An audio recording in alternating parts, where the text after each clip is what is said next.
Today's story is called Fishing for Forces by Pat Murphy. It was a beautiful sunny day at the lake.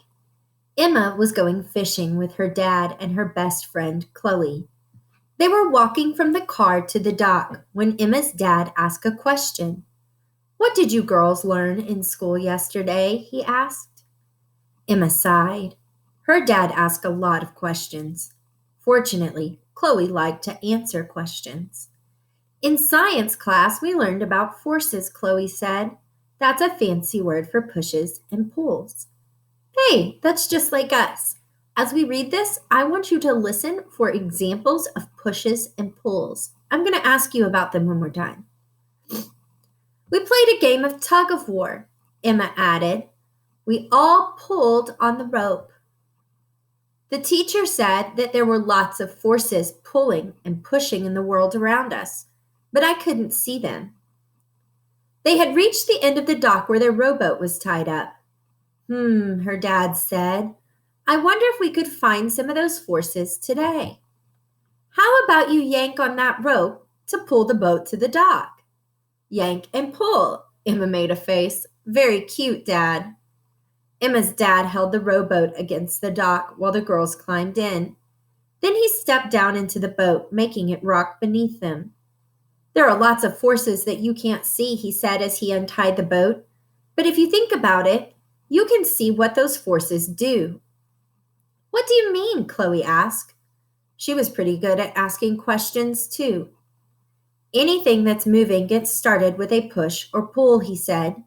"If you see something moving, look for the force that made it start moving." In the distance, Emma saw a sailboat skimming across the lake. "There's a sailboat that's moving," she said. "What do you think made it move?" Dad asked. "The wind pushing on the sail," Chloe said. "Good thinking," he said. A motorboat roared past. "What do you think made that motorboat move?" Dad asked. "The motor," Emma said. That seemed easy enough. "How did the motor make the boat move?" he asked. Emma thought for a moment. In the parking lot, she had seen a motorboat that was out of the water on a trailer towed behind a car. "The motor has a propeller. The motor turns the propeller." "That's right. The propeller is underwater. When it turns, it pushes against the water to make the boat move forward."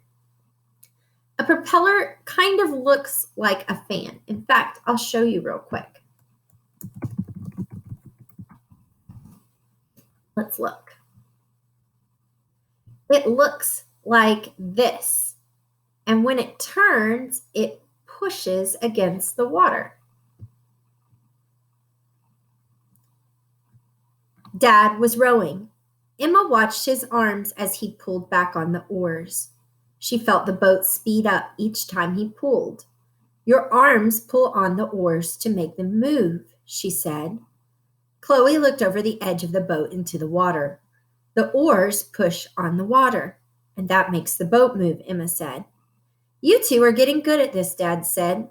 For the rest of the afternoon, they all looked for pushes and pulls. Chloe saw a kite flying over the beach. "The wind is pushing," she said. "And the kite string is pulling to keep the kite from flying away," Emma said. When they stopped for a swim, Emma felt her feet push down as she jumped from the boat into the water. The boat rocked when the water pushed it back up.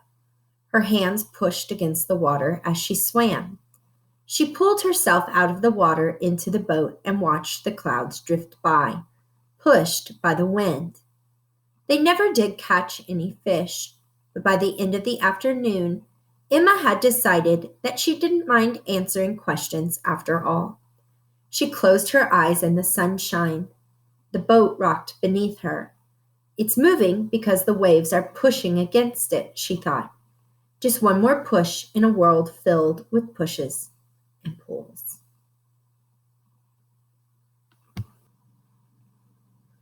Boys and girls, today I'd like for you to respond to Fishing for Forces on your form. You can find this in your document for the week. The first question asks you for your name. Type your name in the blank. That way I know to give you your points for your grade. Then it says, name 3 pushes and pulls you read about in Fishing for Forces. If you need to go back and listen to the story again, or if you need to reread it, you can do that. Look around you for something that is moving. Why is it moving? What push or pull is making it move? If you don't see something moving in your house, that's okay. You could make something move and then tell us about what force you used to make that happen.